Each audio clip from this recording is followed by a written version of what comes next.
Marco Rubio went on CNBC, and he got some pretty tough questions on the issue of Syria.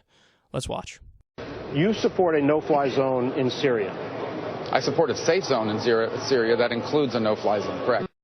Would you be willing to engage in military conflict with the Russians who are now flying bombing missions over Syria to enforce that zone? Well, you'd have to have war with Russia over that. No, I think here's the answer to your question is the following. Number one, if you're going to have a no-fly zone, it has to be against anyone who would dare intrude on it. And I am confident that the United States Air Force can enforce that, including against the Russians.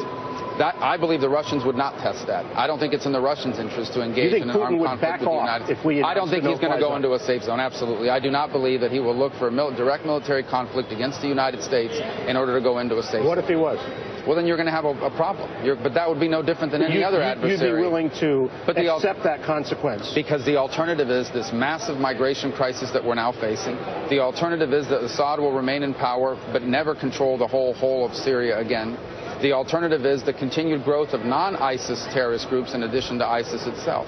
So I think the alternative is worse. Don't you think the prospect of potential hot military conflict with Russia would scare the American people? Sure, but the consequences of not doing anything would scare them even more. He's flat out arguing for escalation with Russia, a safety zone, and a no-fly zone that, what are you going to do to back it up? You have teeth behind that? And he's saying yes. So if Vladimir Putin happens to violate this arbitrary safety zone you set up, this no-fly zone you set up, what are you going to go to war with Russia, tough guy? Is that what you want to do? Is that what the American people want to do? This is how you want to play this imperialist game? This is how you want to play this geopolitical game? We're so tough, we're so macho, that because Russia is fighting jihadists, we might want to start World War III over that. That doesn't make you smart, that doesn't make you brave, that doesn't make you courageous, that makes you an idiot, Marco. That's what it makes you. I sent out a joking tweet the other day, and I said, because there was an article in the Daily Beast that said Russia's, considering sending troops into Syria. Ooh. So I said, T-minus 10 minutes until the U.S. considers sending our troops to defend jihadist rebels. That's basically what Marco Rubio's doing here. Why do you need a safety zone? Why do you need a no-fly zone when Vladimir Putin, like him or dislike him, he's wrong about 1 trillion things. But what he's doing in Syria, while, yes, he is backing up the Assad regime and the Syrian government is his ally, as we've discussed before, the overwhelming majority of the rebels now are out-and-out jihadists. No question about it. A year and a half ago, there were articles written about this, asking questions like, where are the moderate Syrians now? Where are the moderate Sunnis in Syria? They've fled. They fled to Turkey. They fled to Europe.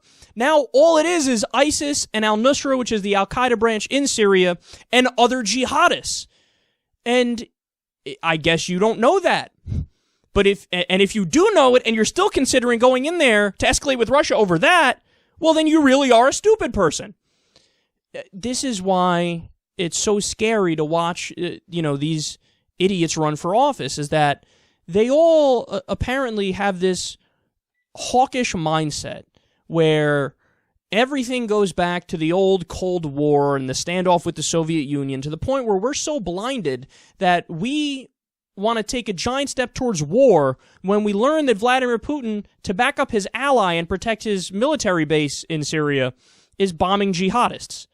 We're mad at Vladimir Putin for bombing jihadists. In any rational world where we actually believe the shit that we said directly after 9/11, shouldn't we be giving him a pat on the back?